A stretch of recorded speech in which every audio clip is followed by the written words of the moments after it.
Good morning, Raptor Freaks. Lexi out here is Tuesday morning, and today is Tuesday Trivia, classic style, because we're going to do it the old school way. We've done a lot of these in season 2 of Raptor Freak Trivia, the classic Jurassic format, and our player is Patrick McCaw.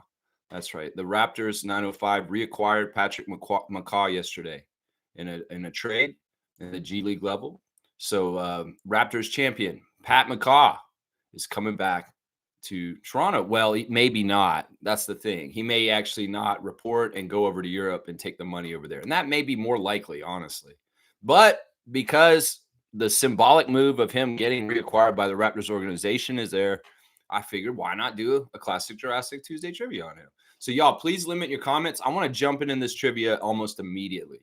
So I'm going to read everything that's written in here so far. And then we're going to move on into the trivia as soon as I get to Fiercey, where she's saying Happy Tuesday. Okay, guys? So no more comments, and then we're going to go into it. I'll answer James's question. Let's see. Amit, no more after this. And we're not doing any politics anymore, guys. I'm cutting out politics. If you guys want me to talk politics on this channel, if you want to hear politics from me, you're going to have to be a member, and you're going to have to see me on other places. I'm not going to do it on this channel anymore. This is going to be a basketball channel.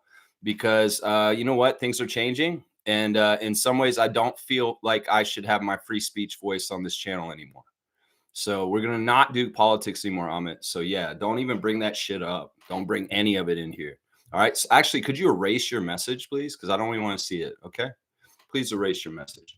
All right, let's go. All right, Monique is here first. She's saying, good morning, Raptor Freak crew. I was surprised with the Patrick McCaw news. Yeah, I was too.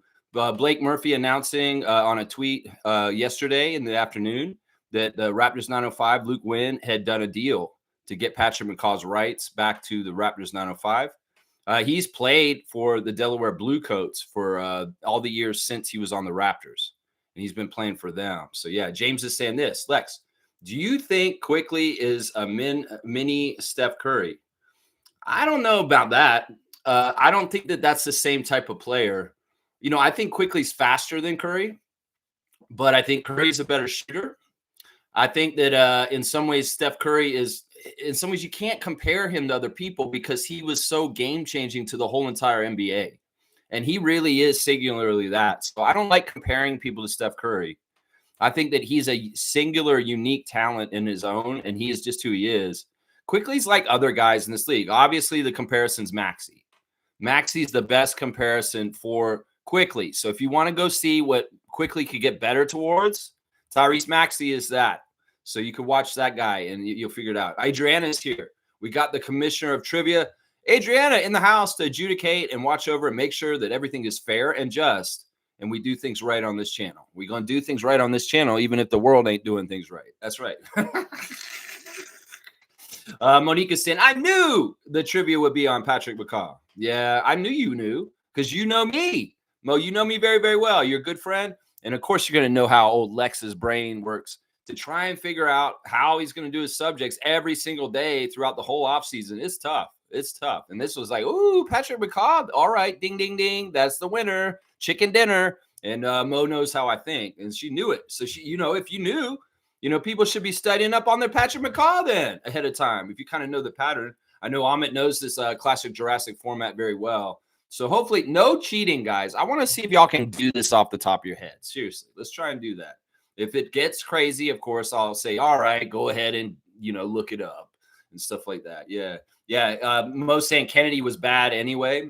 You know how I felt about him. I was very clear about how I felt about him. I'm so happy to see you to play today. And Fiercey, good morning and happy Tuesday. That's our two leaders right now in the trivia. So let's get right into it, guys. This is Patrick McCaw, classic Jurassic Tuesday trivia. And I need, you know, the full name answers when it pertains to that and other things that, you know, so there's a lot of questions here. So let's get right into it. The first question is what we always ask on the classic Jurassic Tuesday trivia for Raptors Freak Trivia. What is Pat McCaw's middle name? What is Pat McCaw's middle name? Amit's saying I have not cheated in over a year. Andrew, see, Fiercely probably already looked that up. Andrew. Yeah, Fiercely, don't look it up if you can, but I know that one you kind of have to. Yeah, his middle name is Andrew. And yeah, I like that, you know, Amit is taking the challenge of trying to just do it off the top of his head. I really do appreciate that. I feel like that is the best because especially with the world of AI and different things coming up, we're going to have to work on our own brain still. We can't just let the AI do everything, y'all. All right, here's our second question today, guys. Who did the Raptors 905 trade to get McCaw in a first round G League pick yesterday? Who did they trade to get? Who did they trade away to get? Monique's kind of already mentioned it today in the chat. So yeah, if I'm in trouble, Fiercely, look it up then.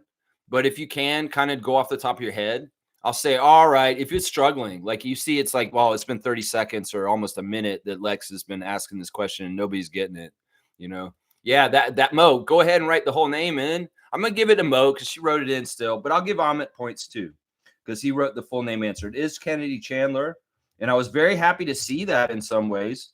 But, of course, now we have Jarkel Joyner, who's going to be that kind of role on our team this year. But I'm going to give points today to both Amit and Monique on that one. She wrote Kennedy in. I want Kennedy Chandler. But, yeah, Amit's saying give it to Mo. All right, I'll give it to Mo. We'll give it to Mo. Amit, you're a really, really kind, benevolent person, man. And I appreciate you for it. I appreciate you for it. And, I hope more young people are like you. I'm sure a lot of them are. And I have some faith. I have some faith in the future because of you guys. That's what I'm saying. All right, let's see. Next question, number 3. What is Patrick McCaw's astrological sign, guys? What is Pat McCaw's astrological sign? Well, there's 12 of them. We could just guess them through unless you want to, in some ways, if you know Pat McCaw's birthday, you can figure it out. But yeah, what is Patrick McCaw's astrological sign? Let's just guess. Libra. That's close. I'm going to say that's very close, but it's not the right one. Well, are we in Libra season now? Yeah, we are, aren't we? No, we're still in Virgo. That's right. Taurus. Taurus is not right. You guys are coming. Scorpio's right. Oh my God, it is Scorpio. He is a Scorpio, and his birthday is on October 25th. So yeah, sanitariums. Leave me be. Sanitariums, just leave me alone. You got me singing some Master of Puppets this morning. Oh my gosh, that's hilarious. Fiercely Saucera's autocorrect can be so funny. Oh my gosh. I don't know the months of them. I just know the names. Yeah, Scorpio is in the fall, and it will be coming up like in a couple of days. No, Libra. We'll go into Libra, and then we'll go to Scorpio. Yeah, we're in Virgo still right now, apparently. Yeah. All right, let's keep going, guys. All right, this is the next question. What 4 jersey numbers has Patrick McCaw worn in the NBA? What 4 numbers has Pat McCaw worn as a player in the NBA? Yeah. 0, 1, and 3. Wow, you're just rattling them off there, Amit. Come on now. Give somebody a chance. He knew that those 3 were there. I know that he's a jersey expert, and he's got the last one too, 22. Yeah, 22 is the one I remember him for on the Raptors the most. But he did wear 3 on the Raptors too, or 1. He wore one of those other ones in there. Yeah, 0 was one of them. 0, 1, 3, and 22. The numbers. That's right. All right, let's keep going. What year, pick, and team was Pat drafted? What year, pick, and team? He wore number 1 in the championship year. Interesting. 2016 is right, Fiercey. He was drafted in 2016. He was 38. That's right, Amit. He was picked in the 2nd round in the 38th pick. What team was the team that selected him? The Warriors via the Bucks. Yeah, that may be technically true. Let me just look at something real quick. Okay.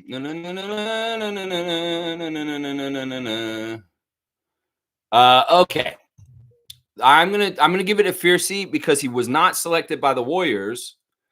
He was actually, I technically just say Milwaukee Bucks is the right answer. Milwaukee Bucks. Because I know he was traded to the Warriors later that day, and they may have wanted them to trade him, but the original draft pick was done by the Bucks. So I know that you're technically right. He was drafted by the Bucks, but then traded to Golden State. So the answer I wanted was Milwaukee Bucks.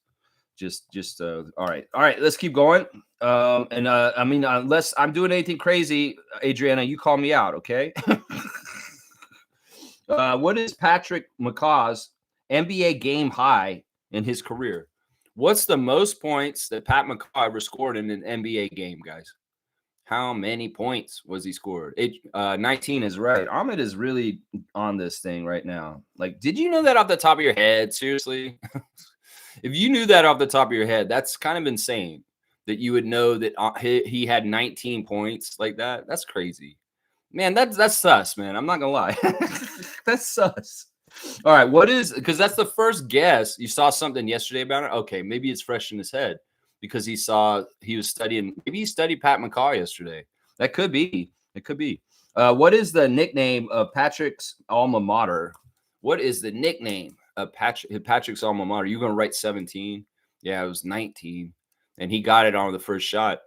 What is the nickname of Patrick's alma mater? Alma mater. Running Rebels is right. He went to UNLV, and that's the Running Rebels. That's right, Fiercey.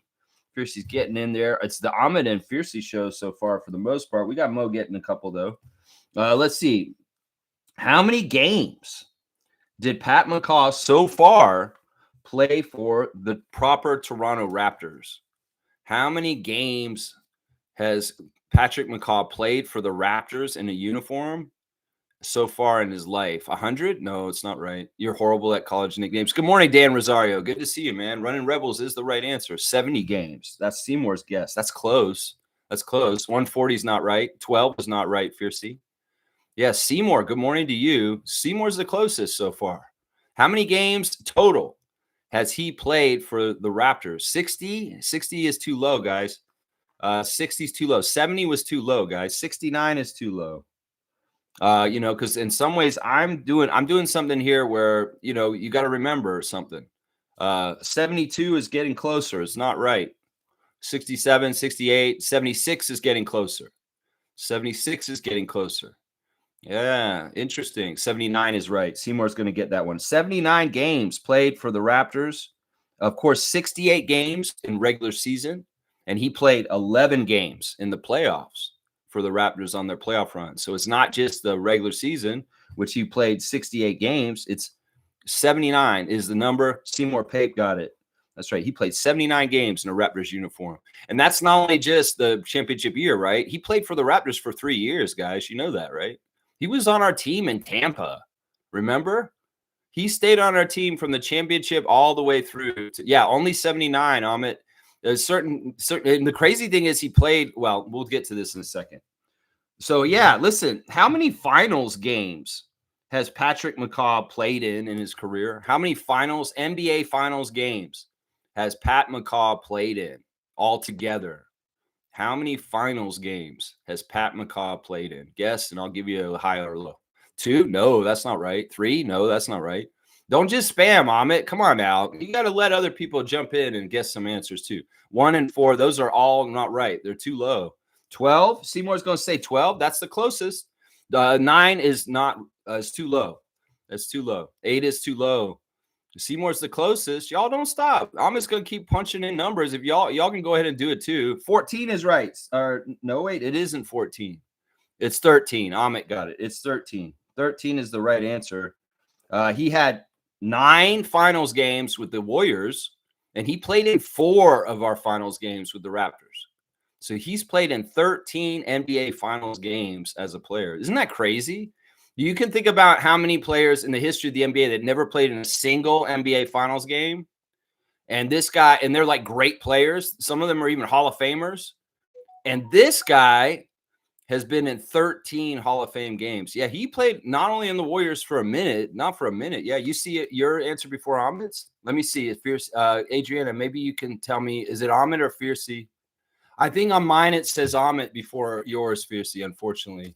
As far as 13, yeah. I see Ahmed's first on mine. I don't know. Adriana could give the ruling if she's still here. Yeah, she's right. She's going to say Ahmed. Got it. Sorry, Fiercey. All right, next one, guys. During the Raptors Eastern Conference Finals in 2019 versus the Milwaukee Bucks, Patrick McCaw missed 5 games in that series. What was the reason why Pat McCaw missed 5 games in the series against the Bucks on our championship run? Yeah, you ran away? Why'd you run away? His brother died. That's right, Fiercey. You remember that. His older brother, Jeffrey, died. And it was pretty sad from what I remember. It was very, very sad. His old Baba needed her. Okay, I see. It's fine. You gotta do what you gotta do. You gotta do what you gotta do. Yeah, he has a lot of siblings. And his older brother Jeffrey died during our series against Giannis and the Bucks in the Eastern Conference Finals. So that picture of him that's on the stream for today, that's him with the Eastern Conference Finals trophy that he won with the Raptors after that series was over. So he didn't get to play in that series hardly at all because he was with his family grieving. And that's why the championship with the Raptors may mean way more than the two Warriors championships, It may mean more like that. Yeah, not a hamstring, guys. Not a hamstring. Fiercely said, I get error sending messages when I type in at times. Not sure why. I don't know either. Who's Baba? Baba is her grandmother. Her grandmother moved in with her recently, and she needs help. So Adriana is kind of helping her. She's like a PSW for her on site. So yeah, it's changes for Adriana in her life. As her grandmother's needing people to watch out for her, and so Adriana is being a saint and being there for her grandmother because she loves her. That's right. I'm saying, Fiercey, that's been a YouTube thing for a while. Very annoying. Yeah, I had trouble setting up this stream. I'm not gonna lie. YouTube was being really flaky this morning already. I better not say that. They might cut me off. All right, guys. Next question on the Tuesday trivia, classic Jurassic style. Patrick McCaw. We know we always ask this question. Yeah, you're not a saint, but you love your grandma. To me, you're a saint. I can call you Saint Adriana if I want to. You don't have to think it. And in fact, saints don't think they're saints. So that makes sense that you would think you're not a saint. All right, let's keep going. How much money in NBA contracts has Pat McCaw made so far in his NBA career? How much money just in the NBA? I'm not counting his G League money. I'm not counting any endorsements I don't know about. How much money has he made? 34 million? No, that's not right. 10 million is not right, Amit. 15 million is not right. But it's somewhere in between your numbers. Y'all be quick. Don't let Amit just fast fingers everything, y'all. Seriously, 28 million?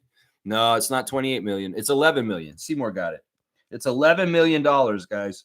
Does that make you kind of, think about this, guys? Pat McCaw, he's a very accomplished NBA player. He's got a G League championship with the Delaware Bluecoats. He's got 3 NBA championships, and he's been in the league, and he's 30 now. He's 30. He's going to be 30 next month.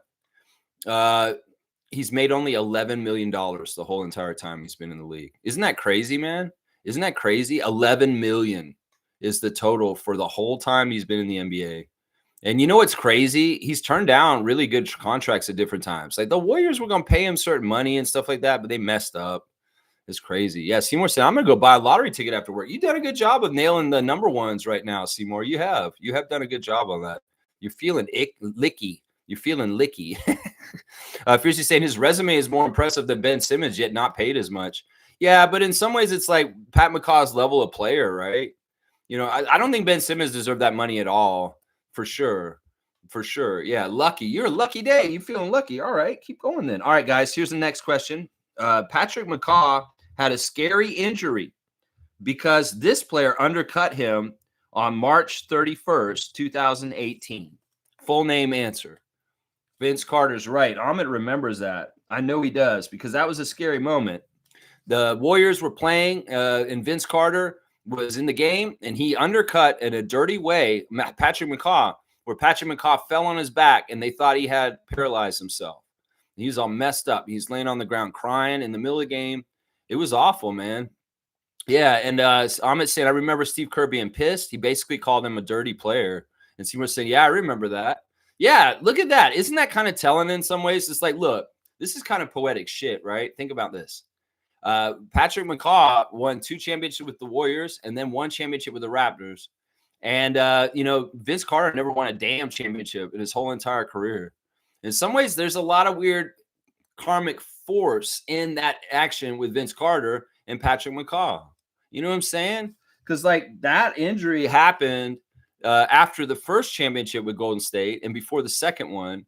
And then, I guess Pat McCaw's had some good luck since. And Vince, well, you can play for 4 decades, but you ain't got no chip. And Pat McCaw's got 3 rings. That's what I say right there. Yeah. I'm just saying that was the second bad fall from McCaw in that game. Yeah, people were very worried about him. This was such a big deal. This was on Sports Center and was like one of the main stories. Patrick McCaw falls and stuff like that. Fiercely saying, out of curiosity, was Vince losing? Why the dirty play? Do you remember? I don't think that he intentionally did a dirty play. It's just that he undercut him and didn't give him a safe landing and flipped him upside down, so they fell on his upper back. And it was a nasty fall because it could have been a spinal cord injury. It could have been it could have been really bad, man. Yeah. Seymour saying Boucher and McCaw, Warriors Raptors champions. That's right. They were teammates before. That's right. All right, guys, this is going to be a little bit of a free for all. Please, full name answers. And y'all don't just spam like crazy. Like I kind of want to do like where one person puts answer in, then the next person does, and then you can jump in after somebody's already gone after you. I don't want Amit to just rifle off a list and like 5 names really fast because he can type so fast. If it's like Amit puts the first answer in, Fiercey puts an answer in, Amit puts an answer in, that's what I'm talking about, alternating a little bit, just so we can mix it up and a lot of people can get points on this one because this is a mega question. This is a double question. There's a lot of answers, and I want to see how y'all do, okay? Yeah, it was not intentional. No, Vince wouldn't do that intentionally. It looked bad, though. It looked really bad when it happened, though. Yeah, Kareem saying NBA doesn't reward dickhead players such as Harden, Embiid, George, and so forth. Yeah, I agree with that. Yeah, big name Doolittles. That's right. All right, guys. The question is, who are the top 10 Raptors that have played the most games as a teammate of Patrick McCaw? Who are the top 10 Raptors that played the most games as a teammate of Patrick McCaw? And Adrian is saying, please go a little slow for me. Kyle Lowry's right. Amit wants number 1 on the answer, and it is Kyle Lowry. So, yeah, Chris Boucher is right. Seymour, you give you Chris Boucher. Let's see. Amit is in there with Pascal Siakam, who's number 2. Amit, don't go down the list. You're going to make me think you're cheating. He's going 1, 2, 3 right here. Kyle Lowry's already guessed. Chris Boucher's already guessed. DeMar DeRozan is not right. Fred VanVleet is right. Fiercey will get Fred VanVleet. Fiercey. Fred VanVleet. OG is right. Seymour, you can have OG. Seymour gets OG. Yeah, you guys are getting them right. Almost all the names are right except for DeMar so far. Stormin Norman is right. Kareem Thomas. Norman is on here. He's number 4. I'll read the list in order afterwards. Who's the top 10? Let's see. Fiercey said Norman Powell first. Oh, no, Kareem said him first. Okay. Good morning, Raptorsfreak crew from Cool Cat. Good to see that. DeLon Wright is not right. Serge Ibaka is, though. Neil will get Serge Ibaka. Blackhawk getting Serge Ibaka. Marc Gasol is right. Amit, you can get Marc Gasol. There's only 2 names left. You guys have got 8 of the 10 already. And you got him really good. Matt Thomas is not right. He's close, though. He's almost on this list. Jonas is not on the list, and Jeremy Lin is not on the list. Rondé Hollis Jefferson is not on the list. The last 2 names, one of them's a champion, one of them isn't. The last 2 names. Malcolm Miller, no, it's not Malcolm Miller. Thad Young is not right. That's right. The last 2 names, one of them's a champion, one of them isn't. One of them was on our Tampa year. Stanley Johnson is not right. These are good guess. Keep coming with them, though. One of them's a starter in a championship. Not Kawhi Leonard. Kawhi is not on this list. He did not play enough games with Kawhi. Oshai Brissett is a good guess. It's not right. Danny Green is right, though. Ahmed is kind of filling it in there. It is Danny Green is on the list. And there's one last name who was on the team with him that was not a champion with the Raptors. And he kind of had some controversy while he was on the team with the Raptors. So that may give it away right there. He had controversy while he was on the Raptors. Terrence Davis II. That's right. Ahmed is really good. I mean, he just thinks it up. All right, guys. So Ahmed got 1, 2, 3, 4, 5 of the 10. And the other 5 were from Blackhawk, Kareem, Seymour, and Fiercey. So the top 10 teammates of Patrick McCaw when he played for the Raptors were Kyle Lowry, Pascal Siakam, Serge Ibaka, Norman Powell, OG Anunoby, Fred VanVleet, Chris Boucher, Marc Gasol, Terrence Davis II, and Danny Green. Danny Green, that's right. Yeah, you like Terrence Davis. You were so good before his controversy. Yeah, and it's weird because he's just barely hanging on to the league right now. I don't even know if he is totally really in the league at this point. He's been on G League at times. I've seen him in G League. And the things with Sacramento, I'm like, what's going on? Is he a Sacramento King or not? What's going on there? Yeah. This is beyond quick. I quit. I'm sorry, Mo. I knew it'd be a feeding frenzy on that one. You just got to, everybody's just going to type in there. Yeah. Really, really fast. You know, you're the trivia champion, Mo. And I know that you know all this. You know all this. It's not like you need to even play. You know it. Your next guest was Paul Watson. Yeah, that would have been. I mean, the only thing is that Paul Watson didn't play a lot, so that's why I wouldn't be there. Yeah, yeah, he's on the Kings still. Don't quit, Mo, is what Adriana's saying. Don't quit. All right, guys. The opposite is what NBA player played the most games against Patrick McCaw in his career? What NBA player? They only played 17 games against him. Yeah, no, he's gotten waived by Kings. Yeah, Steph Curry is not right. Kawhi Leonard is not right. You guys got to remember. LeBron James is not right. Who has he played the most games against in his career? Patrick McCaw. The closest answer there is LeBron James. I will say that. Giannis is not right. Not right. Draymond Green is not right. The closest answer still is LeBron. I will say that. And that means could probably played with him at some point. Kyrie Irving is not right, but that's closer. That's close too. Kevin Love is right. It is Kevin Love.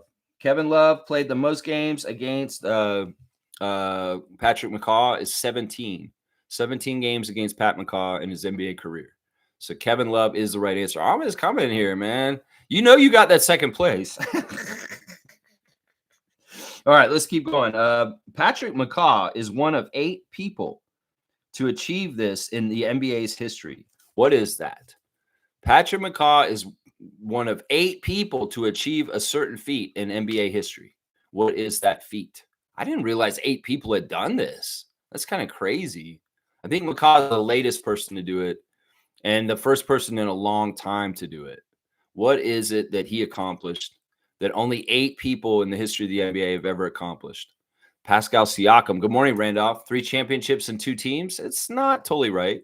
3 consecutive champions. That's not totally right either. That's not totally right. That's part of it. I want a little bit more to it.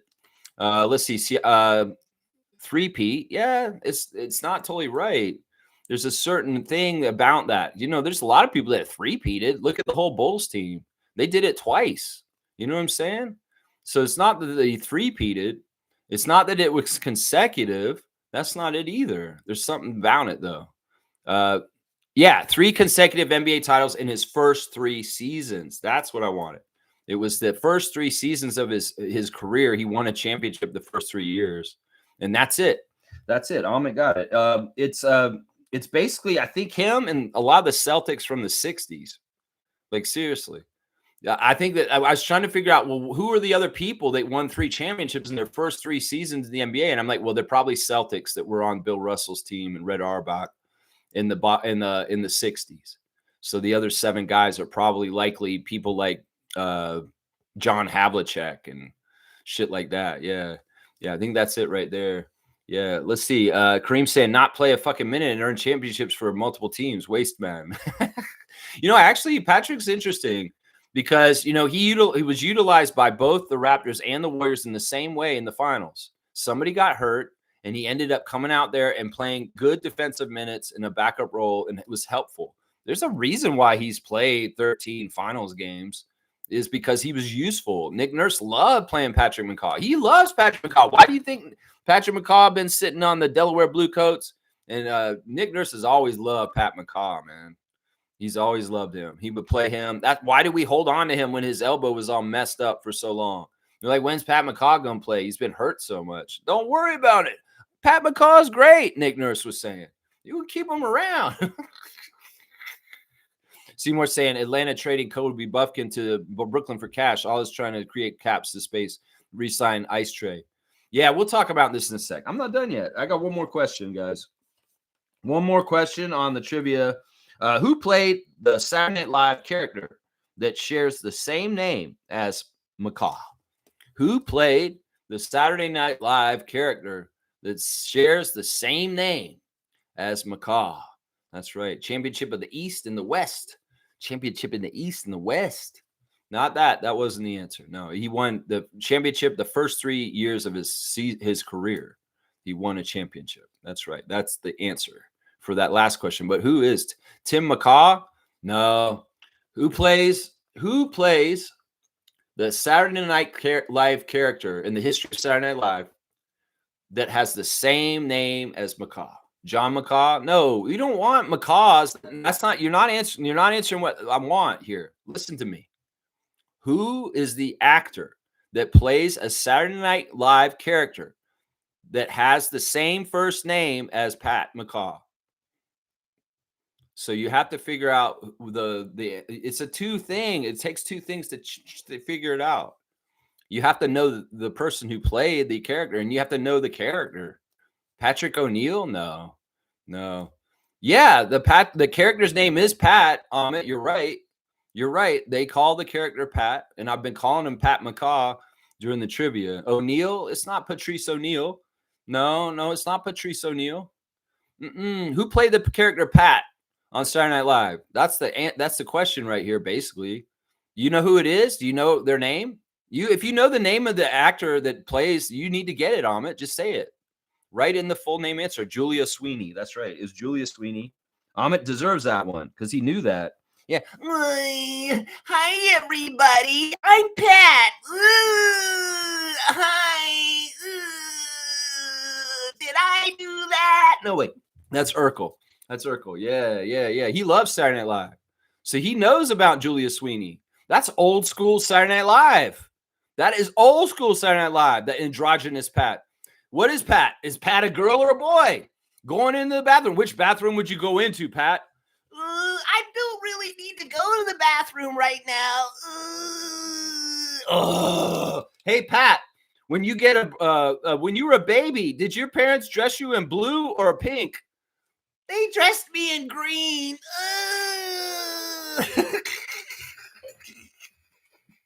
That's good, man. I love that. I got to do a Pat imitation this morning, man. Yeah. Seymour said, I don't watch Saturday Night Live. Sorry. Yeah, but this is like Saturday Night Live from like 1992 or something. This is like a long time ago, this Saturday Night Live. This character had a movie made about them, too. They did get a movie. So, yeah, Fiercely saying, me neither. I stopped after the Eddie Murphy era. That's a while back. Yeah, Adriana's out. Good job, everyone. I'm out. Hope everybody has a great day. Yeah, she's got things she's got to tend to right now. That's for sure. Yeah, that's funny. All right, I learned something about Amit. Yeah, he doesn't really sound like Pee Wee Herman. Pee Wee Herman's like, ha, hey, ha. No, Pat is really annoying. Like, really fucking annoying. Like, her voice, she would make it go like,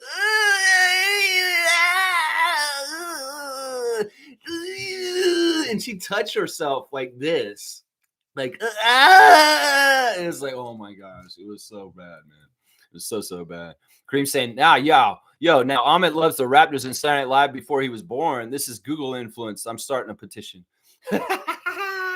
I think he just likes sketch comedy. You like watching, sketch comedy on the Saturday Night Live. That's right. 2 WNBA games tonight. All right. Yeah, so she wants to move along. I see here. That's what's up right here. Where is the ref report? There it is. All right. The WNBA is in action tonight in playoffs. We got game 2 of Las Vegas at Seattle Storm. And the crew chief will be number 16, Isaac Barnett. The referee will be Tierra Cruz, number 5. And umpire Ashley Gloss, number 10. And the alternate is Gerda Gatling, number 24. Atlanta Dream at Indiana Fever in their game 2. Eric Bruton will be the crew chief, number 55. Randy Richardson's the referee, number 11. Angelica Suffren is the umpire, number 7. And Catherine Chang, number 35, is the alternate. So, yeah, 2 WNBA playoff games tonight. And, they're going to try and even up the series here. These teams that are down right now, Seattle got to win and Indiana got to win. So hold the home court or they're going to be done. They get eliminated. That's right. Trevor's saying people said you never know what you have until it's gone. And I said you knew what you had, but you never valued it until it's left. Wow. These are hardcore, crazy words of wisdom. I appreciate you, Trevor. Yeah, don't know what you got till it's gone. All right, some Cinderella plans today. Yeah, that's right. I'm saying I get very bored. I need to find some after-school activities. Laughed out loud. Well, let's do the mystery of the Naismith Cup. I need you to go buy a magnifying glass and a little Sherlock Holmes hat and go out and like look for clues and stuff like that to try and find the Naismith Cup. We still are not going to forget about this, Amit. And if you can figure out where the Naismith Cup is, you're a hero in Raptors land. You are a hero in the Raptors history of the world, and it's nothing that we just want a chance to win it back. So come back, Maccabi. Bring the trophy back, and we'll play you guys for real. We'll do it the honorable, just way. We want to try and win our cup back, our Naismith Cup back.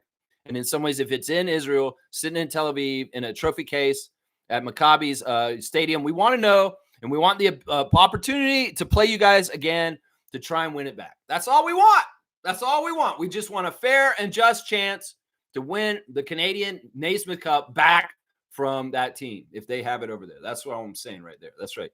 That's right. Fiercely saying, to answer FB's previous question, IQ and Curry are different types of players. I agree with Lex. Curry is the best shooter and does the most cardio, laugh out loud, but IQ is extremely skilled on creating offense. One thing I will say that they have in common is changing speeds. That is a trait that Emmanuel uses extremely well. Stop, start, speed up quick, slow down on a dime. You know, Curry does the same kind of stuff. He's able to change speeds very, very fast in the same kind of way to shake people off of him. And that's always been a very, very good role by, I love how Emmanuel can change speeds. Like his burst is so good when he turns it on just quickly all of a sudden. Like if somebody gives him an opening, he'll put the Jets on it. Boom, he's gone. And that's similar. Him and Curry can both be like that. That's right. That's right. I'm saying I'm going to look. They are playing games in Belgrade right now. Awesome. Awesome. Yeah, if you keep us updated, you have a picture of it. I sent you that picture, right, of Rob Babcock holding it. Yeah, if you need the picture again, I'll put it back up on the Discord server, and you can see it there. Let's see. Randolph saying, beloved Raptor Freaks family, life is good. No matter what you are going through and how difficult things are in life, find the silver lining and be content as you enjoy every moment. Thank you, Randolph. I love that words of wisdom. That's right. Whatever's going on, make the best of it. Find the silver lining and live with gratitude in your heart and a love for the Creator and trust in the Creator that they are going to look out for you. And you know what? You're going to be good. If you believe in Jesus Christ is looking out for you. You know, that's what it is your God is looking out for you. If it's God looking out for you, is God looking out for you. I'm just saying, yeah, I appreciate that. Blessing to Phillips family, all the Raptor Freak families. That's right. Most saying 20 more days until the Raptors play basketball. Yeah, it's crazy. It's coming up really, really fast. And, well, I want to go look at the Instagram stories real quick because there's something going on there. First, we got Brandon Ingram putting DMX on blast. I'm not totally sure why. Is it DMX's birthday today or something? But, yeah, Brandon Ingram wanted to put up DMX on his Instagram stories. I'm not totally why. Andrew Jones still showing some clips from the coaches clinic this weekend with the 905. Good stuff. Some people coming in and getting some coaching tips and learning from the team and stuff. That's fantastic. Good stuff. Let's see. What else has he got on his Instagram? He's got more from the coaches clinic.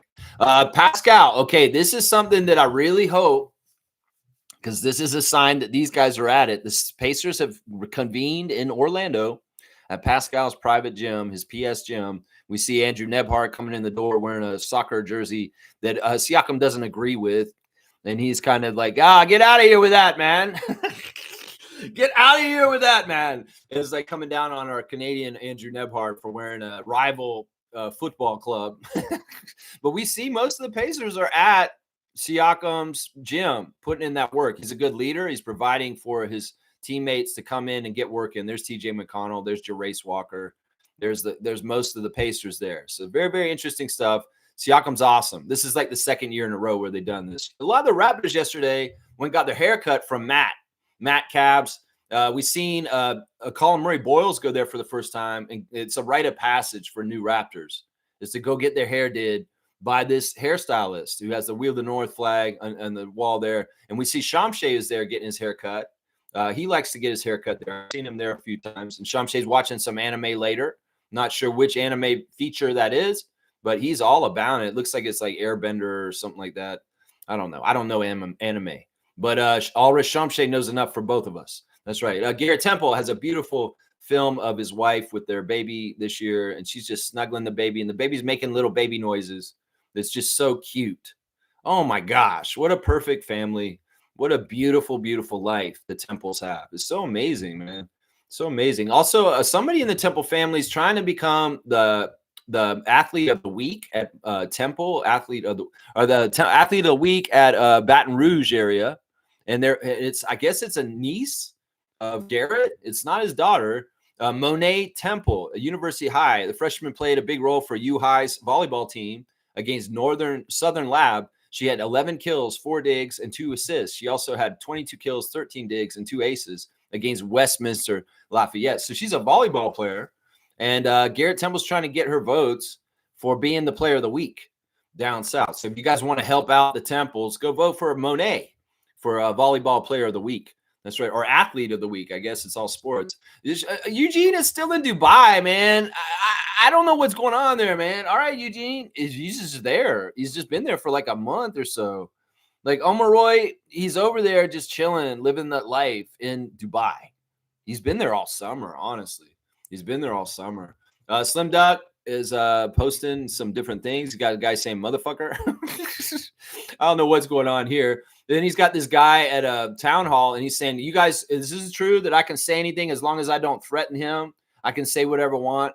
He said something like, I hate this guy right here. He said something like this. You got to stop what you're doing. I don't know. It's crazy. It's a town hall thing. And there's a lot of crazy political town halls in the U.S. right now, for sure. But it's kind of fun to see a real guy talking about it, talking about it big time. And Chris is in Boston Harbor, I guess. This is where they threw the tee. But he's over in Boston. He's taking pictures of what's going on over there now. But yeah, I'm checking in on Chris Boucher still. I don't know for how much longer. Same thing here with with Norman Powell being down there with the Miami Heat. He's talking about Ruby Bridges. Norman getting a little political here, talking about the young black girl that went into segregated schools for the first time, integration, and the hate and the pain that was put on her by racists, yelling at the little girl going to the school for the first time with white children. Yeah, that is a very important, poignant moment. And, there's a lot of racist ass people that were wrong that day. And their offspring is obviously still in this world, is what we're finding out this week. That's what we're finding out. But I appreciate Norman for being a little political here. He's saying Black history ain't that long ago. That's true. That's the crazy thing. Ruby Bridges is not dead. She's still alive, that little girl. So it's like this stuff is important, man. And like, it's not that long ago. And these people have forgotten, and they want to be wrong in the ways they're being wrong, man. It's messed up. It's messed up. So yeah, Norman's putting that work in the Miami Heat, like understanding the grind and Heat culture. That's right. Matt Devlin is highlighting the Grady Dick highlight reel that came out yesterday. They did a clip of all the 3-point shots that Grady shot last year, comprehensive clip with all of them. And you can check it out. It's fun. It's fun to watch. And Matt Devlin, of course, with the call on it. Grady also posted the same clip on his Instagram, so you can see it. Savannah Hamilton and Ashley Docking are covering the WNBA playoffs on their Cinderella stories, going over each series and giving you their insight and in-depth analysis. So please follow Cinderella Stories. And check out their podcast. I'm sure it's way better than mine. Nah, who knows? It's different tastes. Seriously, here you go. Nah, I'm sure they have a very good podcast. They're more professional.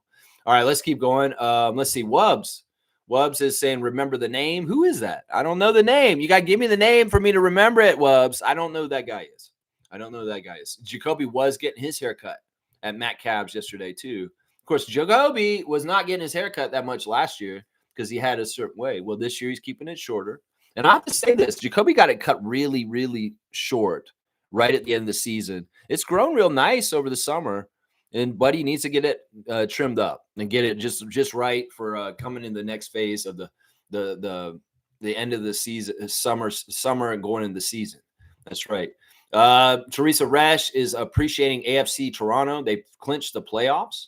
They're making history. So Teresa Resch recognizing the women's soccer, AFC Toronto, hard work playoff. That's right. And Teresa made the list, guys. The Tempo is on the list with Innovation by Design 2025 Fast Company. And also she's on the cover of McLean's next to SGA. They got an article out on McLean's called The New Nation Makers. Canada's in its rebrand era Meet the 40 young folks leading the charge. Very, very intriguing because they're not just sports people. They're people from all around different areas. And SGA is in the middle, but Teresa Resch is right next to him, right up there in the top. And I'm telling you, these are people from all kinds of different things. I think that's Summer McIntosh there too. Interesting. Serge Ibaka was with Bad Bunny. Now he's with Usher. Yeah, there's a picture of Usher with Serge Ibaka, and I think Usher is standing on a stool because he's taller than Serge in this, and I think that's why he's smiling and laughing, because he's like, I'm going to take a picture with Serge Ibaka, and I'm going to be taller than him. And apparently, it's New York Fashion Week. That's where they're at. So Usher is with Serge. Where in the world is Serge Ibaka? He's with Usher. That's where he is, guys. He's with Usher. It's crazy. He's wearing a cool cowboy hat too. Isaac Bonga posted on his Instagram the arrival of the German team after winning Eurobasket 2025, coming off the plane, and Isaac's got the cup himself, holding it, and there's Dennis right behind him with the MVP trophy, and the rest of them coming off afterwards. And there's the celebration in the arena with Dennis with the cup and all the teammates smiling and him holding it and everybody touching it.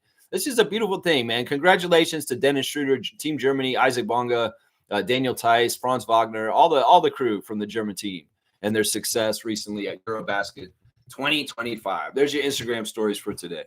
Why am I still wearing my glasses? I'm not doing the trivia anymore. I'm wearing my glasses still. I don't need to at this point. All right, let's see. Maybe I do. All right, let's see. You guys filled it up a bit while I was gone there. All right, let me see. Wow. All right.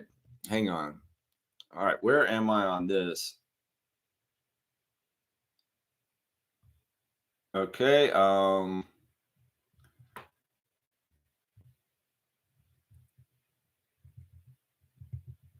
He's going to go look. Amit's saying he's going to go look for the trophy because they're playing games in Belgrade right now. So you can go into the arena and just kind of visit it.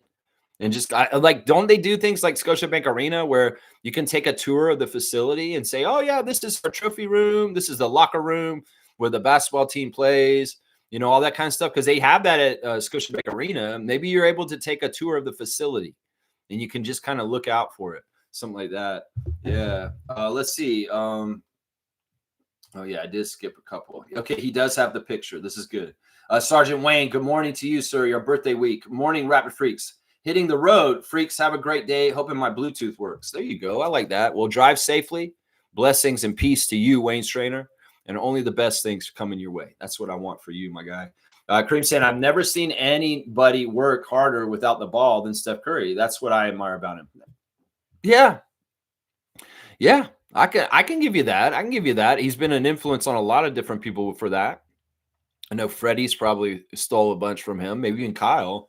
So yeah, I can get behind this. Amit's saying, I'm going to go get something to eat. I should be back in about 30 minutes. Okay, sounds good. Randolph saying, Lex, thank you for sharing your Kensington Variety VIP Club series of clips. I got an inside look of your mind, love, and passion for the team at such an early stage of its journey. I appreciate that. Obviously, yeah.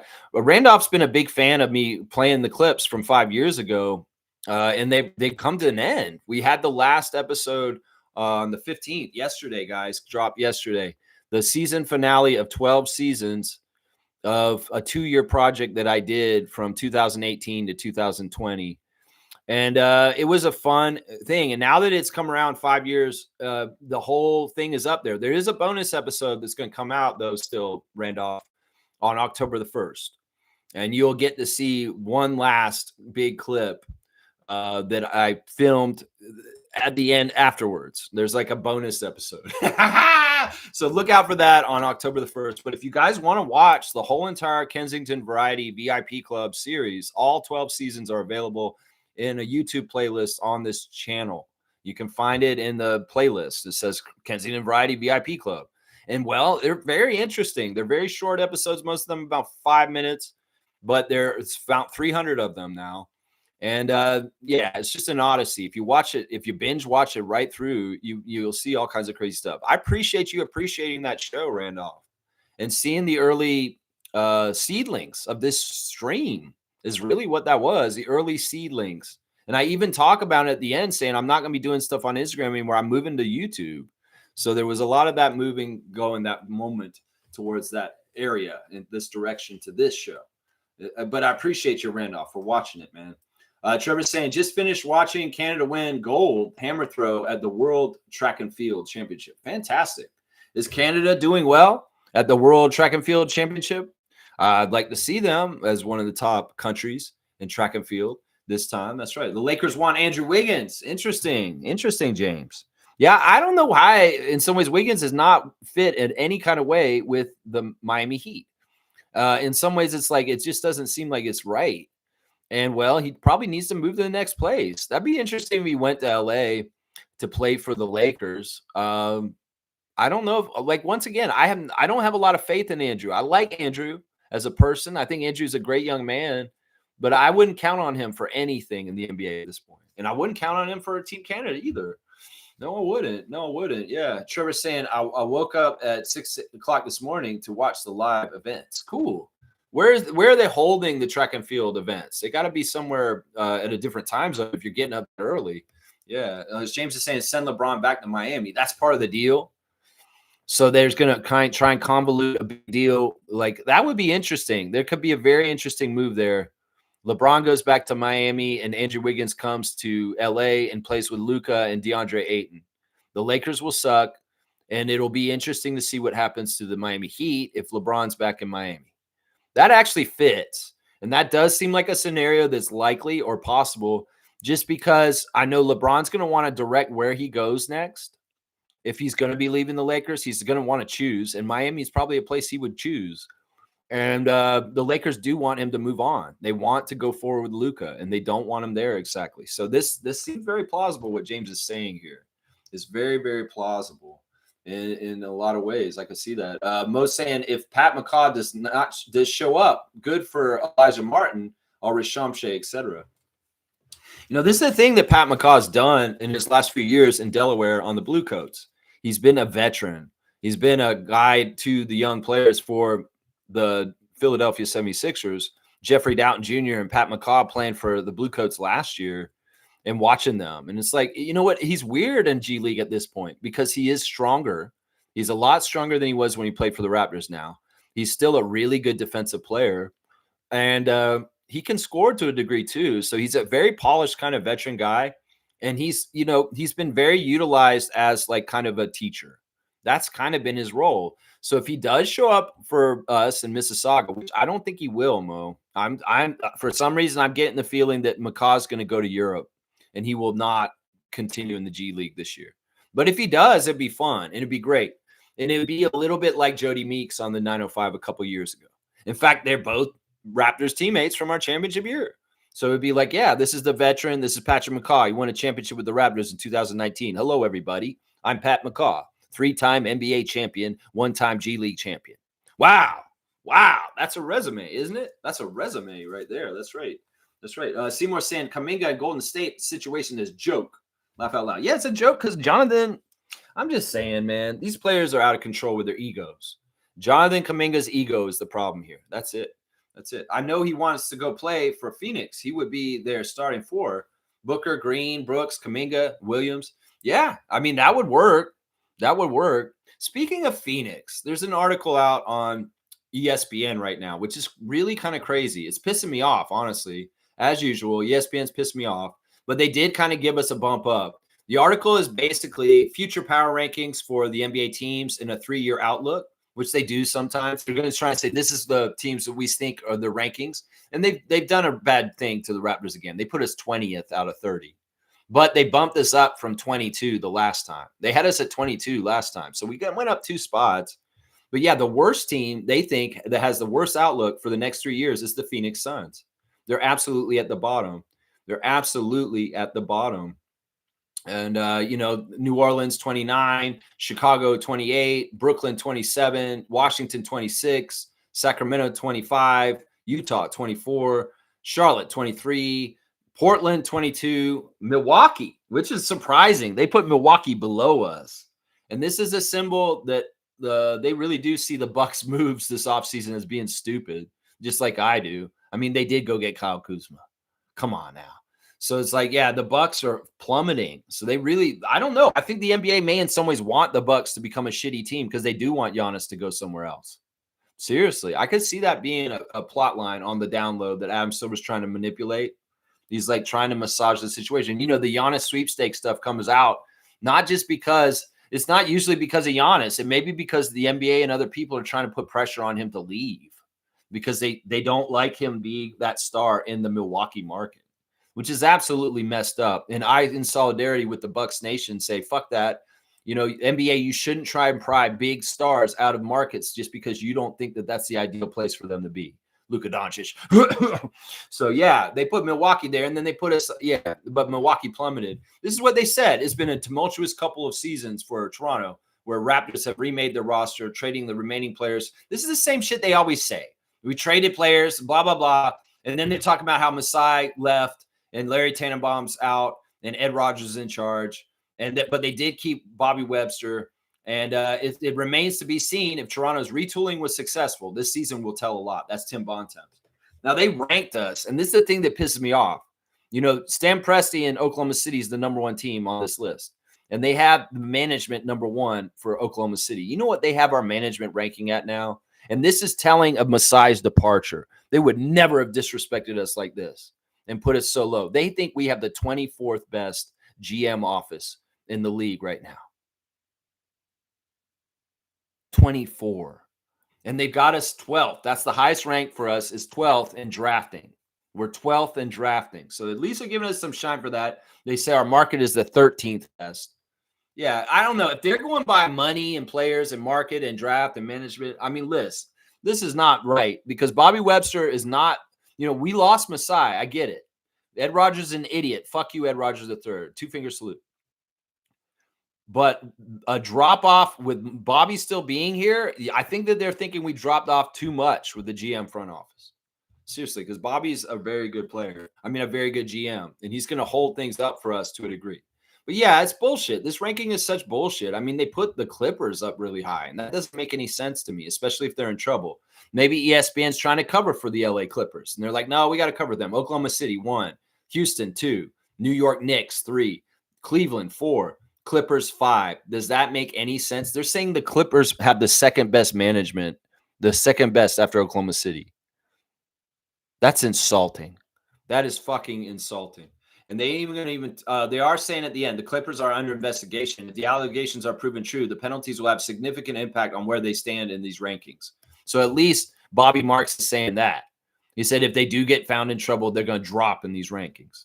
Man, they shouldn't have been here. You jumped them from 20th to 5. How the hell did you do that with your logic? The Warriors are 6. The Magic are 7th. The Lakers are 8th. Yeah, this is convoluted shit.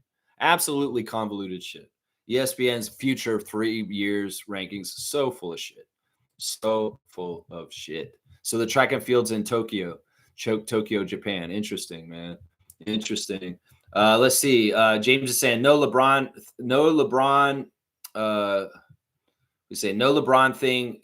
I made it up. You made it up. They wanted Dalton Connect. You just made that up? Well, I mean, I'm going to say this right now. Even if you made that up, this could be a legitimate, real thing that could happen. Because if the Lakers really want to get him out of there to start the Luka era, LeBron's going to want to dictate where he's going. And it's very plausible Miami's one of the few places that he absolutely would go to. You know what I'm saying? I don't know if he'd go back to Cleveland, if they could figure that out. Would Cleveland screw up their nucleus right now just to bring King James back for a third time? Would he go, would he go to a new team that he's never played for in the first place? Probably not. So the best possible places for him to go to next are probably back to Cleveland or Miami. And that's if he's not going to stay stubbornly in the Lakers until he's absolutely done. So it makes sense to a degree. It makes sense. Trevor's saying Jamaica, USA, and Canada lead in the medals. Jamaica's up there. That's awesome, man. Yeah, Jamaica's usually a good track and field country, right? Usually very good. That's the order, too. Seymour saying Jamaica, USA, Canada, first, second, and third. Interesting. James saying, Lex, have you tried Golden Patty? I heard they are the best in the city. It's by Kensington. Yes. Yes, I've had Golden Patty. In fact, my friend Lon works there. Yeah, that's my guy. Gagnon. Yeah, Golden Patty is a great restaurant around on it's on Augusta, right? And it's around the corner. It's next to the fish market. And Yeah, Lon, one of the guys who works there, who makes the patties, is a good friend of mine. And if you watch the Kensington Variety VIP Club show, he's the guy who comes in and plays. He plays. I know a lot of y'all know who he is because you watch the show.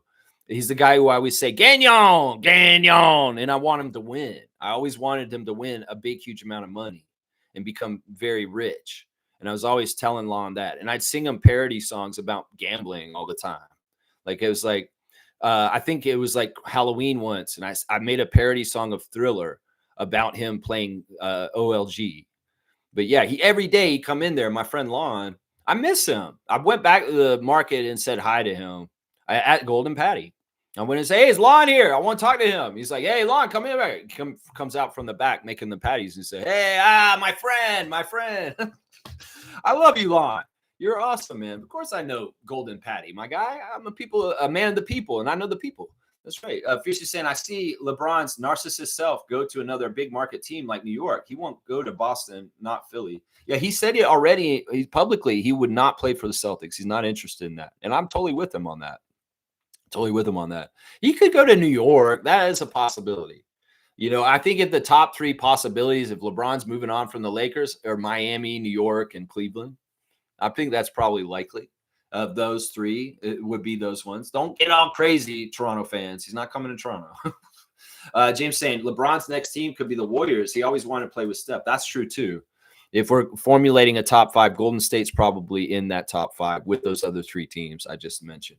That's right. Smooth Brown Man saying Patrick McCaw, he's still around? Well, yeah. He's been, since the Raptors waived him, he went to Delaware Bluecoats, and he's played for the G League Bluecoats for the Philadelphia 76ers for like 4 years now. And well, we've got his rights on 905 for this year. And if he does come to play, he'll be playing for Mississauga. But there's a lot of speculation he's just going to go to Europe and start the Europe phase of his career now. Now, he was going to go to Europe a couple years ago, but some shit got messed up with his paperwork. And he couldn't go all of a sudden. And then he just was like, all right, I'll just stay in the States and I'll go to G League.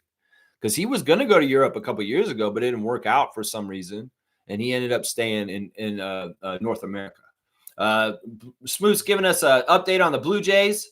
They're 5 up on New York, 6.5 on Boston. That's fantastic. That lead is growing. That's bigger than what you said yesterday. 12 games to go. Let's go, Blue Jays. Let's go, Vladdy. Vladdy. That's right. Fiercey saying 24th. Wow. With Masai, we would have been in the top 5. Yeah. They think we have the 24th best management.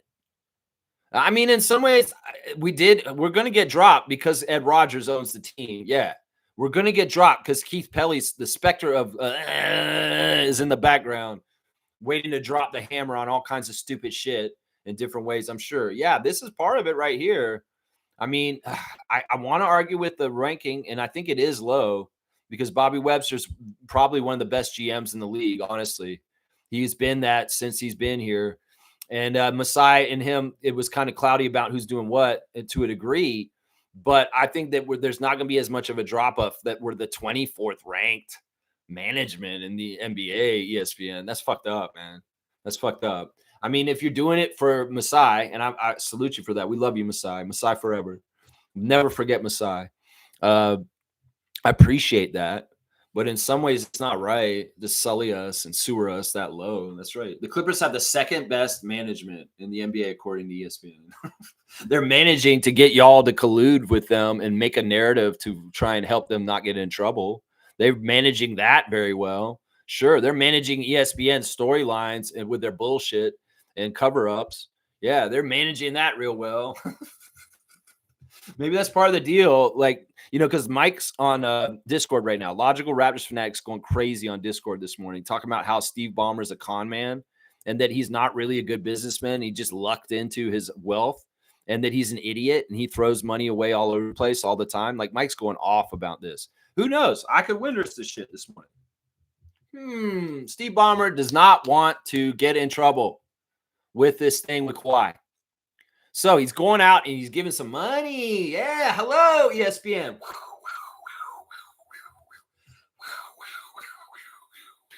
Here's $5 million. Will y'all shut up about Kawhi Leonard?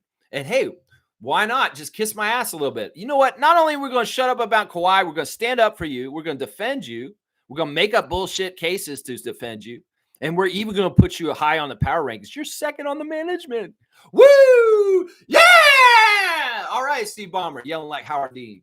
All right, then. Yeah, he probably paid for this shit. Somehow, some way, he paid ESPN. No more coming after me with Pablo Torre's story. No. Come on, ESPN. You got to save me. I'm a billionaire. You guys are a billionaire multimedia corporate new network.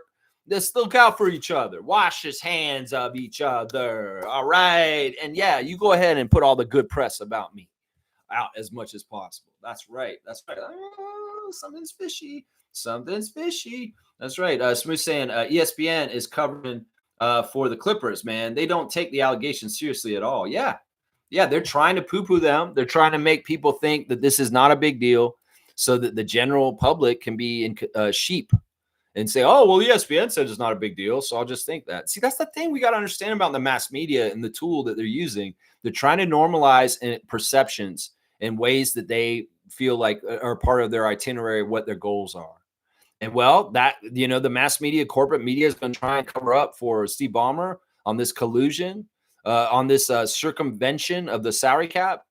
Well, it's bullshit right there. And Pablo Torre, he may be a small independent media guy, and they may say, I disregard him. But like Josh Lewinberg said, man, if the facts are the facts and he brought this to there and this is collusion to cover it up and all this stuff, well, you see how things work now.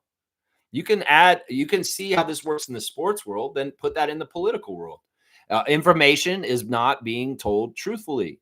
And there's a perception war as far as like, we want to make the world seem like this is what it is. There's the MAGA world, and then there's the real world that is like the way we've been already. And they're trying to pervert it into their weird ass, racist, crazy ass world. And we have to stand fast with the reality and the truth of the world and not allow our brains to be programmed to normalize the bullshit that they're trying to do. Seriously, it's disgusting and messed up. It's really messed up the way things are turning. And the media is a big part of the problem at this point.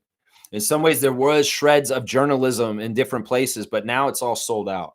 And ESPN's a great example of it. Seriously, it's a great example of it. Yeah. Fiercely saying, I don't even know why we're still looking up ESPN's takes. So much disrespect and lack of intelligent analysis on their end. Yeah, I question that too. I'm like, why am I even going to ESPN and looking at it in the morning just to see the pile of shit that Kevin Pelton or Bobby Marks or Brian Winders has dropped on the floor in front of me in the morning? Oh, here's the pile of shit that we got for you, Raptors freak. The bullshit we got to say about your team. It's crazy, man. Smooth saying this. I really don't like ESPN at all. I really could do without them. Yeah, me too. In some ways, the only reason why I go and check on them is I want to see what the perception is down south about us. And well, it never ceases to amaze me just how bad it is. And it's really shaping perception. They just want people to believe that. That's why people don't respect the Raptors, because ESPN teaches them not to, and the way that they do this and the way they do this stuff. That's right. Let's see. Blackhawk saying Bobby has already tried to differentiate himself from Masai when he was on the Hello and Welcome podcast. Yeah, I don't know. I don't understand your statement completely. Like, you think it's because he went on the show to do that? Masai's done shows like that. He's done goofy shows, and he's been very open to doing podcasts and stuff like that. I don't know what you mean, Neil. Differentiate himself from him by going on the podcast? No, Masai would do shit like that. He would be on shows like that. Let's see. Smooth saying ESPN is a right-wing sports media company. Compromised. Yeah, I mean, at this point, it wasn't overtly political, but now, the politics are becoming more overt through the stances and the way they're doing things. Yeah, this is totally true. I'm not going to argue with them right here. I'm not going to argue with them. Kaz is here. Good morning, Lex, Raptorsfreak crew. Good morning to you, Trucker Kaz. Monique is saying, W stream, W vibes, go Raptors for life. Keep at it, Lex. Raptorsfreak crew strong forever, just helping me limit the comments. Y'all hear from me after the event tomorrow. I'm happy. I'll try and talk. That's awesome. Mo, enjoy yourself tomorrow at the Coaches Open House at Scotiabank Arena. If you're a Raptors coach, if you like to coach and you're coaching basketball at any level, if you're interested, there's an open Coaches House tomorrow where they do a practice, and Darko and the whole entire Raptors team will be there. and he will run a practice right in front of you guys. So it's a great event. It's really early in the morning. It's free. You can go down there. You just have to register, and you can go down there and go and be at the event. It starts in the morning and it goes to about 1 p.m.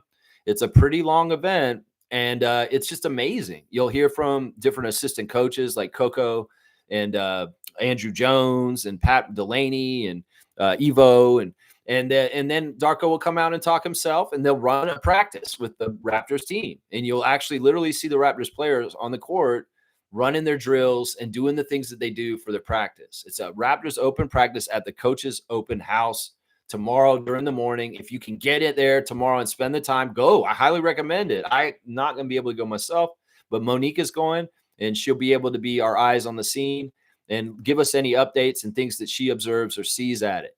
And it may very well be on Thursday, Mo, I'm going to lean heavy on you on Thursday morning, if you're able to make the stream, to talk about what happened at the Coach's Open House. That'd be fantastic. I'll appreciate you for it, for sure. All right, let me keep going with my tabs. I still do have some other tabs that I need to go through and look at real quick. Let's do the straight goods on Canadian goods, guys. Y'all, dairy products, there's changing.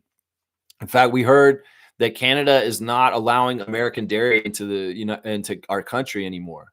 So if you need to buy dairy, there's a good Canadian company called Gailey.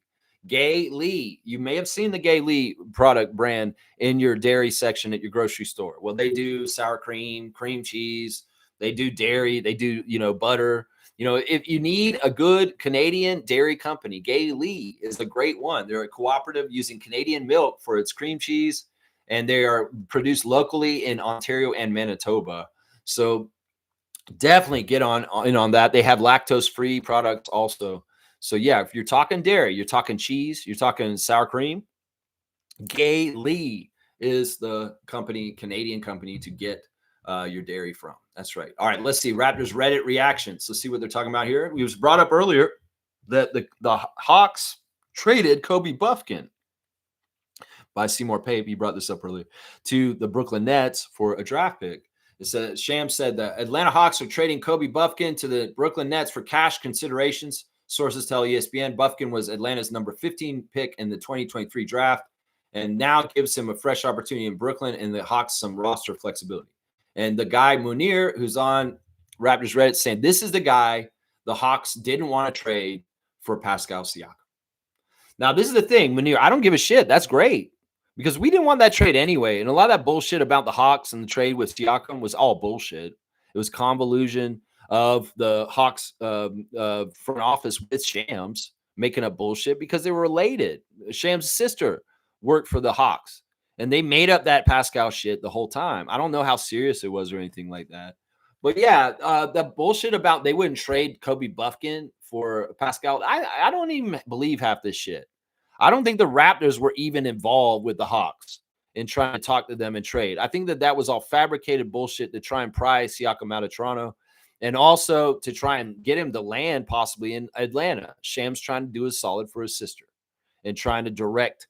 That's why in some ways I don't appreciate Shams, because he's not neutral. Let's just put it that way. He's not a neutral person in what he's doing. He should be. Woj was. But Shams is not. He works for a betting company, and his sister actively works in the front office in the NBA. So that's a conflict of interest, if you ask me. It's a conflict of interest. Somebody's asking, what are the best seats in the 300s? I'm going to buy tickets for the first time, and I'm wondering what section and rows are the best. I'm on a budget, so I'm looking up to the 300s. Thank you. Well, I'll tell you from my own experience to Specific Lie. That's their name, Specific Lie. The best seats in the upper bowl are the center ones. You can sit at center court up on this upper court, and there's same price right across in a lot of instances. I know that when we have gone, we've sat up in that section, and they're fantastic seats. So, there isn't a bad seat in the Air Canada Center / Scotiabank Arena. You could sit in the old Sprite zone, and you'd be able to see the game very well. There's a couple of weird seats around up near the top where there may be a pillar that's kind of in your way. But for the most part, there isn't a bad seat in the building. Really just go by your cost. And honestly, the cost upstairs, you can get a nicely priced ticket, center court on the 300s, and see right in the center court view from upstairs. So that's my advice on this. I know for sure you can do it because I've done it many, many times over many years. That's right. That's right. Let's see. Is there anything interesting here? No. You guys did not give me any feedback on the human design segment, so I don't know if I'm going to do it. Happy birthday to Shelby Weaver. Shelby Weaver is a person that helps the players. She's in player services as far as like she's someone who help a player get a place or a car or different things they need when they come to Toronto, when they're drafted here or traded to here. Shelby is an amazing employee of the Toronto Raptors who's done her job for many years now and looking out for the players and their needs. And what they need is like, you know, they'll come and talk to Shelby and she's got it. She can get something in the works. Maybe she's calling Nav Bhatia. Who knows? She said, Nav, can you send us another car? Because Elijah Martin needs a car. Yeah, I'd love to, Shelby. Happy birthday, Shelby. You know, something like that. So happy birthday, Shelby Weaver, one of the best friends of Chris Boucher. And I'm waiting for Chris to say happy birthday to her, but maybe he won't because he's a Celtic now. Yeah, Mike is going crazy on our Discord this morning, going crazy talking about his last night. This is what Mike is saying about Steve Ballmer. I'm going to read this because it's kind of crazy. It's like, I'm effing done. Being lucky isn't being genius. People acting like Ballmer is a genius based on money and richness is completely wrong. He became Windows CEO that got stocks in Windows. And even though he released some of the tech world's biggest bombs in Zune and the Windows Phone, the OS Windows 7, 8, and Windows 10 did for the stocks, he wasted billions, but was lucky. Him hiring a dumb company to play bad PR and circumvent the cap were dumb and dirty too. Ballmer putting in $10 million in 2023 is the final nail. He's a con artist with good social skills. Mike is going off, man. He's taken Pablo Torre's baton and he's run with it, and he's digging himself. And he's finding all this stuff about Steve Ballmer himself. So Mike is going crazy. Logical Raptors fanatic, salute to you. Project Truth always. I'm going to give you a dunk, even though you're not here right now, because I feel like what you're doing, Mike, is amazing. And I'm not going to disagree with him. You know, a lot of people that are very rich, they had to subjugate people to get to that point. A lot of them, it's a myth that they worked hard to do it. Either they were given the money through their family, like Donald Trump, or they actually subjugated people on a mass scale like Jeff Bezos did, like subjugating people, cheating them of their wage to gain as much wealth as possible. And that's the game plan for a lot of them. You know, there's a lot of messed up ways people find $1 billion. And it usually is not on the up and up. It's usually very, very much not on the up and up. And there's usually some shady shit in secret to why and how they did it. That's right. Mike, you got 51 dunks on the dunk chart for that. That's right. Dunk chart. That is right. Boom goes the dynamite. All right, let me see what else you guys are saying in here. Blackhawk saying, I referenced that because on the podcast, Bobby basically stated he doesn't like guys who make noise or waves. Translation, he wants guys that work with no controversy. It's a new sheriff in town. Masai is more people-centric. Yeah, see, I don't see this, man. Honestly, if we continue to just go the way we've already been going, with or without Masai, I'd be so happy.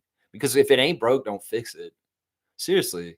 Bobby be smart to copy and continue the legacy of Masai Ujiri in all the ways he can as much as possible. I don't think you're right on this. I don't think there's a really big pressure on Bobby Webster to delineate a difference between him and Masai Ujiri. If he does business exactly how they've been doing it for 12 years already, I'll be so happy because it's worked. And that's what I want. That's what I want. If Bobby gets too crazy with trying to do different things, or if he's worried about looking different than Masai, that's not what he should be worried about. That is not something he should be worried about. That shouldn't be high on his list as far as I'm concerned. Yeah, I don't know. I don't remember him saying this, that he doesn't like guys who make noise or waves. I don't remember him saying that on the Hello and Welcome podcast. And I've watched it twice, the one with Bobby Webster. I don't remember him saying that. Let's see. James is saying some Raptors fans wanted him over Grady Dick. Who? Kobe Buffkin? Yeah. I didn't want him over Kobe Buffkin. I wanted some other people over Grady, and that was Jordan Hawkins, but not Kobe Buffkin. I was never high on Kobe Buffkin. I looked at him in the draft scouting, and I was like, no, not this guy. Pass on him. And I was right. I was right on Kobe Buffkin, obviously, because they passed on him, passing him right on down for cash to the Brooklyn Nets. Yikes. Yeah. Blackhawk saying a Messiah will appeal to humanity. Bobby's position felt more corporate. Well, I mean, the difference is going to be the big picture. Bobby is the GM. Bobby's been the GM all along. Bobby's the one who traded to get Kawhi. Bobby's the one who did a lot of this. Masai's the big picture guy. I've kind of explained this earlier. Masai was the guy who gave you the feel, the culture, the whole big picture. He gave you the Giants of Africa. He gave you the Raptors being socially conscious. He had a whole a vision of the look with the We the North campaign and the style of the jerseys and the look. A lot of that was Masai from the top, setting the tone for the Raptors brand overall. But he wasn't necessarily as much on the hands-on like GMing stuff. That's what Bobby did, and Bobby will continue to do right now. So, I mean, you try and figure out all out. You know, of course, Masai knows basketball. He knows how to scout people. He's going to put his 2 cents in on different players that they're watching and how he feels about them. And yeah, he probably did have to okay most of the big, huge decisions that Bobby Webster came to him with. You know, so he would maybe say no. Bobby, I don't agree with you on this one, and we're going to have a little bit of a conflict because I don't see this exactly the same way as you. But the way that they worked it out was good because they always seem to figure it out at some point. But I've heard both Ujiri and Webster intimate in different interviews that sometimes they did not agree on stuff. They did not agree on stuff when they worked together, but they always had a good working relationship and figured out a compromise and figured out the right solution from it.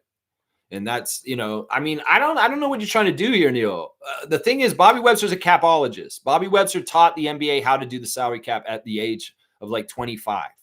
Like he was teaching the GMs as an NBA official in the front office. He didn't work for any of the teams. He'd go to all 30 of the teams and talk to the GMs and teach them how to use the salary cap. So we got the guy who was a wonderkind in his 20s that knew the salary cap inside out. That's his bread and butter. That's what he does.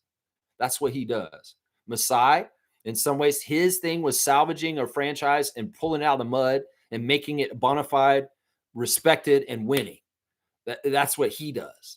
Bobby Webster drafts, Bobby Webster trades. That's what he does. Does that make sense in some ways? I mean, it's kind of like that, man. Kareem saying, what's Shelby Weaver's phone number? What's Shelby Weaver's phone number? I don't know. I'm going to Toronto later and would need a car, a place to eat on MLSC's tab, of course. Yeah, Kareem Thomas is the brand new point guard out of Mississauga that we just drafted, Shelby. Oh, no, he's trying out for 9 to 5. Can you help him out? I don't know her phone number, and we shouldn't know it. Public should not know Shelby Weaver's phone number. That's right. Monique is saying, for the first time yesterday, heard back from Kimberly, well, and staff, we keeping the trend going this season. Okay, what does that mean? You heard back from Kimberly, she's well, is what you're saying? And staff, she's well and stuff, and we're keeping the trend going this season. As far as like, you're going to see her or you're going to hang out with her? I mean, they're still doing Giants of Africa. They still have an office. They still have an entity. She still has a job. She may not be integrated with the Raptors at this point, but, you know, I'm sure you can still hang out with the Giants of Africa people and check in with them. I'm glad to hear that you're in contact with Kimberly still. Yeah, that's good. And hopefully, you know, next year when we do your birthday, they can come around still. That'd be awesome. James saying Boucher is going to have a good year with the Celtics. They don't have a front court. He's going to be getting some consistent minutes. Yeah, I could see this for sure. I mean, this makes sense. I mean, the Celtics, like I said, they're not going to be trying hard this year. They're going to kind of take a down year this year. I already can tell. And, you know, in some ways, Chris Boucher played a lot of a down year in Tampa for the Raptors. So he understands playing getting a lot of minutes on a team that may not be winning that much. So we'll see. He might try and help them win too much, though, and they might have to bench him. Where's that happen? Neil's saying, I'm going to make a clip and put it on your Discord. What you have to take into account is this is Bobby under Goat Face's Edge regime. Well, Bobby's a smart guy, and Bobby is, you know, he's already worked. Like, I don't disagree with what you're saying, Neil, as far as he's a little bit more corporate in some ways, or maybe a little bit more not going to cause waves. Because, like I said, Bobby Webster worked for David Stern in the NBA. Before David Stern passed, Bobby Webster was like one of his proteges, apprentices. So Bobby Webster's been very, very intimate with the inner workings of the highest office in the NBA and their way that they like to handle things. That knowledge is really golden. in his position as the head of basketball operations for the Toronto Raptors, because he's worked at the front office of the NBA for David Stern, and he worked alongside Adam Silver at that time too. So him and Adam Silver are very familiar with each other. So, there's a lot more to this. In some ways, that's part of why Ed let him go, is because he felt like Masai and Bobby were not both needed. And he didn't like paying Masai all this money, and then Bobby's the GM. So this is why he fired Masai, is because he's like, well, I don't look at it as you need both of them. I think you only need one of them to run the Raptors. In some ways, it was a luxury and a real joy and a really good thing that we had both of them running our team.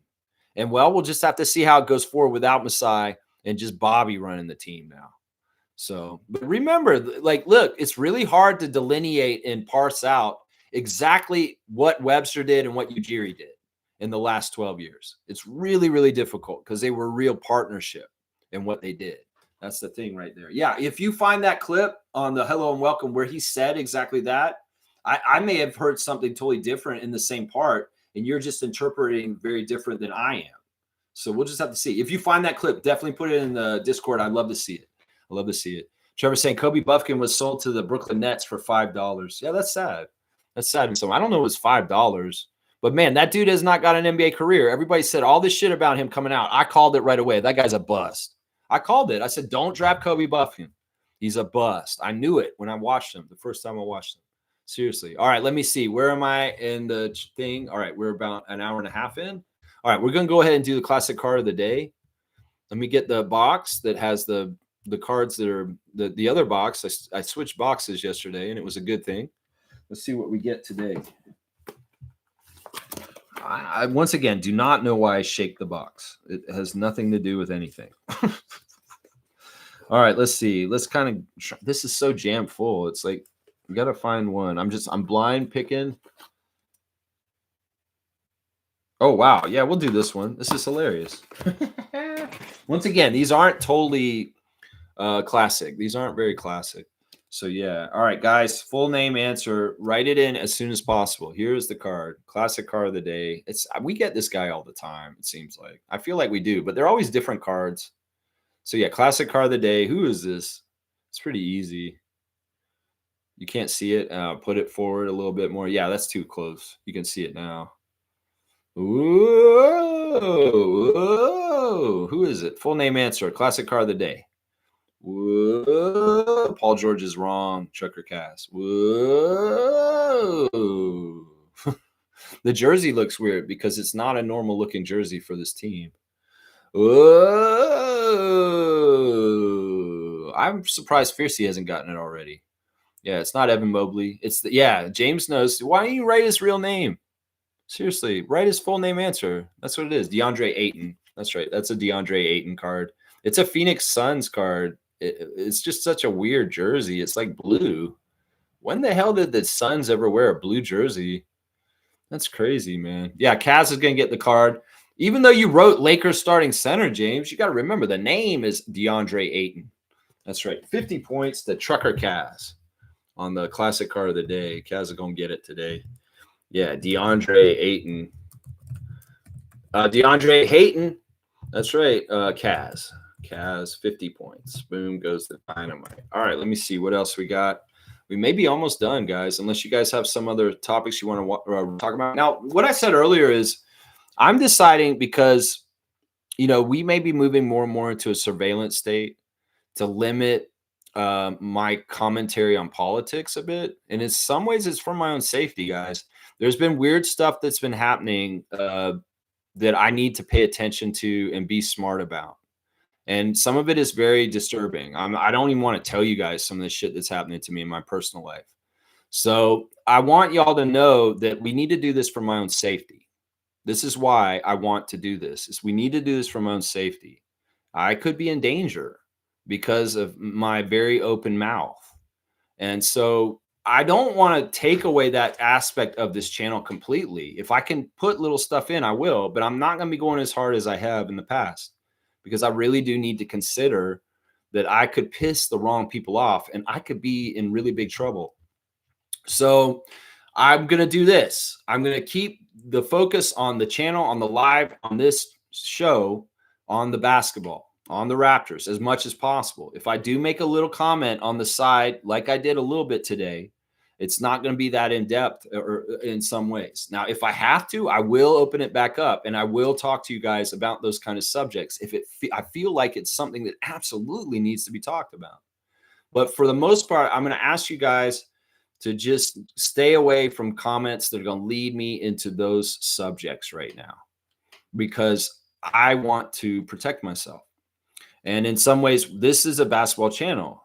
Politics are part of life. And it's not that I don't want to talk about them. It's just I need to be smart about it. Now, I will get that outlet and I will do it. In some ways, I might do it more on Discord. I might do it more in our Facebook group. I may do a special members only stream that is political, that if you're a member of the channel and you're paying to see my channel, you can see that content. But right now, I've got to try and figure out the way to balance this, because I'm an open filter. I can't stop my mouth from saying what it says sometimes. So in some ways, I have to find new discipline, because in some ways, this world may not be safe for me to be in, and we need to be smart about it. So we'll stay on task. We'll stay on focus. And I mean, if I have to talk about something that's really big that is going on, I will. But if it's just the daily news of the current shitstorm of the day, I don't want to do it anymore, because I could give you my analysis on it and talk about it all day, but I may be putting a huge bullseye on my back. So that's what we got to, that's what we got to do right there, man. It's just the way things are going right now. Yeah. Yeah. Let's see. Fiercey got that stupid error. She couldn't change her answer in time. Yeah, you got that stupid error. It's not that there's a delay. I don't have a 30-second delay on y'all's comments, right? It's just that you were getting an error message. It's maybe because you're just going so fast. Kaz saying 10-4, safety is important. Yeah, it's top priority. Yeah, for sure. Yeah, Fiercey saying, damn, better safe than sorry. Be careful, Lex. Yeah. I mean, I know I'm low on the radar. I'm not that important. I'm not a big following. I do have an influence in some ways, but at the same time, I don't want to unnecessarily give myself a bullseye from really evil, fucked up people in certain ways to mess with me. So I'm going to retreat a little bit on that subject. And that's why right away, when I saw Kash Patel's name in the chat, I was like, we're not fucking doing this today. We're not doing this today. You guys know where I stand on a lot of this stuff. Now, if you guys have questions politically, or you have confusion about something that's going on in the world, you want to ask me, if you're a member and you have access to me through chat and other places, come to me and talk to me. I want to talk about this stuff, but don't get me wrong. I would go unfiltered and do it the same way I had for years now, but I can't right now because I can read the room and it's a little bit dangerous right now. So, but in private, if you guys want to talk to me about certain specific stories and coverage of things that are happening right now, I will be very glad to talk to you in places like the Discord server and our Facebook chat. So, yeah. And in some ways, I had to clean things out on those just to make sure that we have the right people in there. Because in some ways, I don't know. There's been weird accounts joining our Discord that I don't know who the fuck they are, and I kicked them out. So in some ways, we got to be more careful in some ways. And that's what I'm talking about right here. Wayne's saying, get a rifle. I mean, I might have one already. Nobody knows that. That's the thing. I'm not going to tell anybody what I got here to protect myself, because that's smart, right? That's right. Trevor's saying, yes, Lex, they have MAGA in Canada too, and your face is on YouTube, especially on Alberta. Yeah, I mean, you know what? They have idiots up here for Paul Levere and different things like that. But once again, we're going to downplay this stuff. We're going to go more on the basketball stuff. This stuff we're going to do. I have the political side of me that's still there, and I'll still talk about it, but not so publicly and out in the open like this in this channel. Okay? And I hope you guys will respect this. And if there are people that come in here with politics, I'll handle it, and I'll talk about it to an extent that I'm comfortable. But otherwise, I may be asking you guys, no, we're not talking about this today. And I'm moving on. We're going to focus on straight goods. We're going to focus on Instagram stories. We're going to do the trivia, stuff like that. Yeah. Yeah. It's sad that there's people getting influenced up here in evil ways by the fucked up shit in the United States. Don't be afraid of this shit. In some ways, I know you're saying that and you're doing that, but in some ways I got to be smart, and I can do this in a measured way that is smart. that, you know, in some ways I'm not. Yeah. Anyway, guys, that's about it. I've got the trivia and I'm going to score it up after the show. And I'll put up the standings after today's trivia for you guys. You can check at it in the comments after this. And definitely check out the Kensington Variety VIP Club. It's a really interesting series filmed over 2 years. 2 years of Lex's life in Kensington Market. And all kinds of goofy, crazy stuff happened. And it's very interesting. Fires and weed. And I saw celebrities. They came into the store and I filmed them. There were celebrity guests on my show. We had Molly Johnson, the great Canadian songstress, Order of Canada, amazing, beautiful jazz singer. We've had Ben Boschman of Kim's Convenience appeared on my show. Nigel Grinstead, who writes for This Hour, it's 22 minutes and is a big-time stand-up comedian in the Toronto area. I mean, I had people like Paul Pierce hanging around on the show. And Donnell Rawlings of the Chappelle Show. He was around then. It's a very interesting series. And a lot happened on that show. And you see a lot of the regular characters like Martin, my main co-host, who's just a regular fixture in the Kensington Market and stuff like that. Yeah. Cass is saying, W Stream, W Community. Everybody have a great day, everyone. That's right, guys. Have a great day. Do good in the world. Put peace, love, and happiness and connection out there. Don't be taking the division, bait, and hate and going that way. There's a lot of people that are hating right now, and they want to incite violence, and it's irresponsible. It's very irresponsible. And honestly, everybody should see what's going on, the truth of it all at this point, and see just absolutely how bad the MAGA is. I don't mind talking shit about MAGA. It's other things I need to watch out and talking shit about. Let's just put it that way. In some ways, I'll talk shit all day about Donald Trump and MAGA. Fuck them. And, you know, the thing with Charlie Kirk is sad, but he was a racist. And in some ways, we mourn racists the way we should, which is really we don't. And that's it. So, yeah. All right. I appreciate everybody. Y'all have a great day. We'll be back for Wow Wednesday tomorrow, 9:30 a.m. Let's go Raptors. Let's go Tempo. Let's go Team Canada basketball. Let's go Raptor Freaks. Touch grass. Get outside.